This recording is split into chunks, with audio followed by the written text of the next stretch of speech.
नमस्कार। आज हम आपको लेकर चलते हैं एक अद्भुत और रोमांचक यात्रा पर, जहां हम समुद्र की गहराइयों में स्थित प्राचीन और पौराणिक द्वारका नगरी का दर्शन करेंगे। यह वही द्वारका है जो भगवान श्री कृष्ण की राजधानी के रूप में जानी जाती है और जिसकी कथाएं हमारे शास्त्रों और पुराणों में वर्णित हैं। आइए इस अलौकिक नगरी के रहस्यों को और करीब से जानें। भगवान श्री कृष्ण की प्राचीन द्वारका नगरी, जो हजारों वर्ष पूर्व समुद्र में डूब गई थी, के अवशेष गुजरात के तट के निकट समुद्र के भीतर स्थित हैं। इन अवशेषों को देखने के लिए गुजरात सरकार ने पनडुब्बी पर्यटन शुरू करने की योजना बनाई है। इस परियोजना के तहत पर्यटक पनडुब्बी के माध्यम से समुद्र में लगभग 300 फीट, लगभग 100 मीटर की गहराई तक जाकर प्राचीन द्वारका के अवशेषों का दर्शन कर सकेंगे।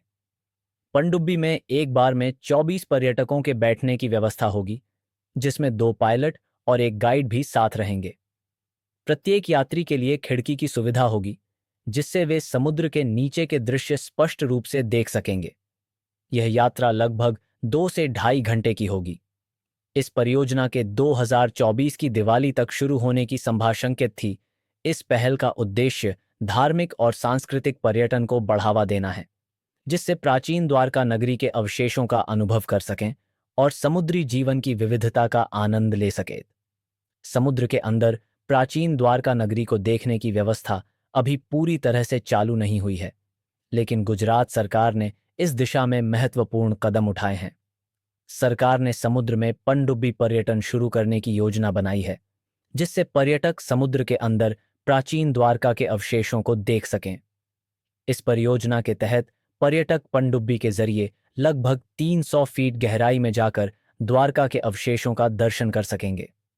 इस पनडुब्बी में 24 यात्रियों के बैठने की क्षमता होगी, जिसमें गाइड और पायलट भी साथ होंगे।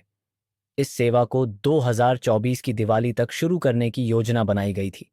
इसके जरिए धार्मिक, ऐतिहासिक और सांस्कृतिक पर्यटन को बढ़ावा देने का लक्ष्य है। अगर आप इस यात्रा की योजना बना रहे हैं, तो इसके लॉन्च की तारीख और बुकिंग प्रक्रिया की जानकारी के लिए जुड़े रहें। इस सेवा को 2024 की दिवाली तक शुरू करने की योजना थी। हालांकि वर्तमान में बुकिंग प्रक्रिया शुरू नहीं हुई है।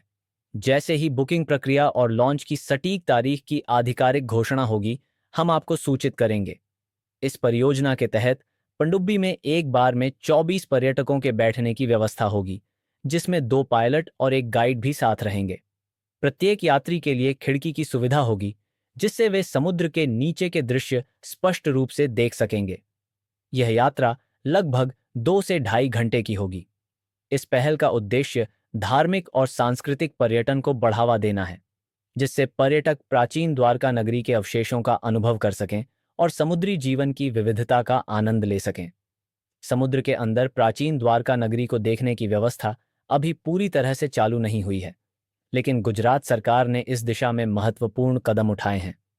सरकार ने समुद्र में पनडुब्बी पर्यटन शुरू करने की योजना बनाई है, जिससे पर्यटक समुद्र के अंदर प्राचीन द्वारका के अवशेषों को देख सकें। इस परियोजना के तहत पर्यटक पनडुब्बी के जरिए लगभग 300 फीट गहराई में जाकर द्वारका के अवशेषों का दर्शन कर सकेंगे। इस पनडुब्बी में 24 यात्रियों के बैठने की क्षमता होगी, जिसमें गाइड और पायलट भी साथ होंगे। इस सेवा को 2024 की दिवाली तक शुरू करने की योजना बनाई गई थी, जरिए धार्मिक, ऐतिहासिक और सांस्कृतिक पर्यटन को बढ़ावा देने का लक्ष्य है। अगर आप इस यात्रा की योजना बना रहे हैं, तो इसके लॉन्च की तारीख और बुकिंग प्रक्रिया की जानकारी के लिए जुड़े रहें। धन्यवाद।